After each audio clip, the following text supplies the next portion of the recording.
আশা করা হয়েছিল নির্বাচনের পরে সেই জুলাইয়ের চেতনার ভিত্তিতে গড়ে ওঠা জুলাই সনদের আলোকে বাংলাদেশের বিদ্যমান রাষ্ট্র কাঠামোর পরিবর্তন করে ফ্যাসিবাদের চিরকবর রচনা করার জন্য একটি নতুন রাষ্ট্র ব্যবস্থার জন্ম হবে। সকলকে আন্তরিক শুভেচ্ছা, মোবারকবাদ এবং স্বাগত জানাচ্ছি। জুলাই শহীদ স্মৃতি ফাউন্ডেশনের এই আয়োজনকে আমি অভিনন্দন জানাই এবং তার শুভকামনা করছি। আমি খুব দুঃখিত, এই জুলাই 36 দিনের কর্মসূচির একটি গুরুত্বপূর্ণ অনুষ্ঠান আছে গাজীপুরে, সেখানে আমার প্রধান অতিথি হিসেবে উপস্থিত থাকার কথা ছিল 4:30টায়।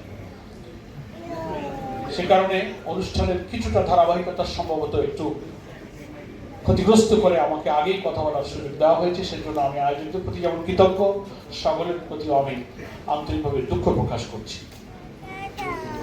খুব সংক্ষেপে দুটো কথা। দেশের একজন নাগরিক হিসেবে, জুলাইয়ের একজন যোদ্ধা হিসেবে আমি আমার বিবেকের দংশনে যা আমাকে দংশিত করে সেই দুটো কথা আমি আজকের এই আয়োজনে বলতে চাই। আজকের এই প্রকাশনা অনুষ্ঠান জুলাই শহীদ স্মৃতি ফাউন্ডেশন অডিও ভিডিও নানান ধরনের কালচারাল প্রোগ্রাম যেমন প্রয়োজন, জুলাইয়ের চেতনা, জুলাইয়ের স্মৃতি, জুলাইয়ের মূল্যবোধ, জুলাইয়ের দর্শন সবকিছুকে ধারণ করতে এটা যেমন প্রয়োজন, এটাই শুধু যথেষ্ট নয়। এবং জুলাই স্মৃতি ফাউন্ডেশনের যিনি প্রধান নির্বাহী, তার সূচনা বক্তব্যে যে বক্তব্য দিয়েছেন তার মধ্যে কিছু বেদনার সুর আছে, কিছু নিরাশা হতাশার সুর আছে। আমি তাই অনুভূতির সাথে একাত্ম হয়ে বলতে চাই, জুলাই বিপ্লবের পর ত্রয়োদশ জাতীয় সংসদ নির্বাচনে কোটি কোটি মানুষের স্বপ্নের বাংলাদেশ গড়ার যে আকাঙ্ক্ষা বুকে নিয়ে আমাদের সন্তানেরা, ভাইয়েরা, মেয়েরা, মায়েরা জীবন দিয়েছিলেন, আশা করা হয়েছিল নির্বাচনের পরে সেই জুলাইয়ের চেতনার ভিত্তিতে গড়ে ওঠা জুলাই সনদের আলোকে বাংলাদেশের বিদ্যমান রাষ্ট্র কাঠামোর পরিবর্তন করে ফ্যাসিবাদের চিরকবর রচনা করার জন্য একটি নতুন রাষ্ট্র ব্যবস্থার জন্ম হবে। আজকে প্রধান নির্বাহী বক্তব্যে যিনি কোরআন তেলাওয়াত করে দোয়া করলেন, আল্লাহর কাছে আকুতি জানালেন, তারও দোয়ার মধ্যেই সেই সুর প্রতিধ্বনিত হয়েছে যে আমাদের জুলাইয়ের আন্দোলন, আত্মত্যাগ কি বৃথা যেতে বসেছে? গোটা দেশবাসীর কাছে আমি আহ্বান জানাবো, আমাদের সময় শেষ হয়ে যায়নি। আমাদেরকে জুলাইয়ের চেতনা, জুলাইয়ের শিক্ষাকে ধারণ করার জন্য এই ফাউন্ডেশনের অডিও ভিজুয়াল প্রকাশনাই আমাদের এনাফ নয়। আমাদের জাতিসংঘের হিসাব আর অন্যান্য হিসাব কিছু পার্থক্য থাকলে আমি বলবো সহস্রাধিক শহীদের রক্ত, 30 থেকে 40 হাজার আহত, পঙ্গু, ক্ষত বিক্ষত, রক্তাক্ত চিহ্ন নিয়ে যারা এখন অসুচিত হচ্ছে, তাদের সেই স্বপ্নের বাংলাদেশ গড়ার জন্য রাষ্ট্র ব্যবস্থার সাংবিধানিক, judiciary, every sector of our state যে পরিবর্তনের স্বপ্নে যাতে দেখেছিল, আমরা যে পথে যাত্রা শুরু করেছি, মনে হয় না যে আমরা সে জায়গায় পৌঁছাতে পারবো যদি আমাদের এই জুলাইয়ের চেতনার একটা পলিটিক্যাল কমিটমেন্ট যারা আমরা জাতির কাছে প্রতিশ্রুতিবদ্ধ ছিলাম। জুলাই পরিবর্তনের অনেক পরে সে জাতীয় নির্বাচন হয়েছে। আমরা ঐক্যমত্য কমিশনে 9 মাস 72টি বৈঠক করে 84টি বিষয়ে সংবিধান সংস্কারের যে একটা ন্যাশনাল কনসেনসাস তৈরি করেছিলাম, আজকে পার্লামেন্টে যাওয়ার সুযোগ পেয়ে আমরা তা ভুলতে বসেছি।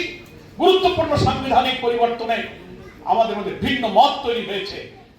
আপনারা হয়তো নিশ্চয় অবজার্ভ করেন, পার্লামেন্ট সেশনের মধ্যে এই রক্ত দিয়ে জুলাইয়ের বেনিফিশিয়ারি যে পার্লামেন্ট, সেখানেও একজন পার্লামেন্ট মেম্বার দাঁড়িয়ে বলেছেন এই পার্লামেন্টে জুলাইয়ের এত আননেসেসারি বক্তব্যের কোনো প্রয়োজন নাই। জুলাই নিয়ে এত আননেসেসারি কথা বলার কি প্রয়োজন? That was recorded. সেজন্য আমি দীর্ঘ বক্তব্য রাখবো না। গানে গানে, শিল্পে, সাহিত্যে, সংস্কৃতিতে, অডিও ভিজুয়াল নানান প্রকাশনার মধ্য দিয়ে আসুন জুলাইয়ের চেতনা যেমন ধরে রাখি, কিন্তু জুলাইয়ের যে স্বপ্ন, আমরা চলে যাব আমাদের ভবিষ্যৎ প্রজন্মের, আমাদের সন্তানদের জন্য একটি বৈষম্যহীন মানবিক বাংলাদেশ রেখে দেওয়ার জন্য, আমাদের যে সন্তানেরা জীবন দিল সেই স্বপ্ন পূরণের জন্য আমাদেরকে একটা পলিটিক্যাল কনসেনসাস প্রয়োজন, জাতীয় ঐক্য প্রয়োজন। আমরা যেন নিজেরাই আবার সংখ্যাগরিষ্ঠতার ক্ষমতা পেয়ে জাতিকে বিভক্ত করে জুলাই রক্তের সাথে বেইমানি না করি, এটাই হোক আজকের আমি একজন জুলাই যোদ্ধা। জুলাই তার আন্দোলনে ছাত্রদের সংগ্রামের প্রতি 18ই জুলাই আমি যখন সাংবাদিক সম্মেলন করে আমার দলের পক্ষ থেকে সমর্থন ঘোষণা করেছিলাম, 19শে জুলাই রাত্রিতে আমার বাড়ি ঘেরাও করে শত শত ডিবি পুলিশ আমাকে গ্রেফতার করে নিয়ে যায়। 13 দিন আমাকে রিমান্ডে রাখা হয়েছিল। স্বৈরাচারী ফ্যাসিবাদের দোষর সে হাসিনা যেদিন দেশ থেকে পালিয়ে গেল, তারপর আমি মুক্তি পেয়েছি। আমার সন্তানেরাও ঢাকা বিশ্ববিদ্যালয়ে, আমার অনেক পরিবার, সংগঠন, সারা দেশবাসী সবাই এই জুলাই সংগ্রামের জুলাই যোদ্ধা। এই জুলাইয়ের বিপ্লব কোনো দলের নয়, কোনো ব্যক্তির নয়, এখানে কোনো দলের নেতৃত্ব ছিল না। জুলাইয়ের শেষ দিকে আন্দোলন এমন এক সার্বজনীন রূপ নিয়েছিল, হকার, ফেরিওয়ালা, শিশু, নারী, মহিলা, শিক্ষক, বুদ্ধিজীবী, পৃথিবীর ইতিহাসে অরাজনৈতিক ভাবে এত সার্বজনীন আন্দোলনের নদীর দুনিয়াতে কোনোদিন দেখা যায়। আন্দোলন, আসুন সেই জুলাই যোদ্ধা শহীদ পরিবারের প্রতি আমি কৃতজ্ঞতা জানিয়ে বলবো, রাজনৈতিক ভাবে আপনারা ব্যবহৃত না হয়ে, বিভক্ত না হয়ে জাতিকে সরকারের দায়িত্ব যারা এসেছেন তাদেরকে বাধ্য করুন জুলাই সনদের ভিত্তিতে গণভোটের রায়কে কার্যকর করতে।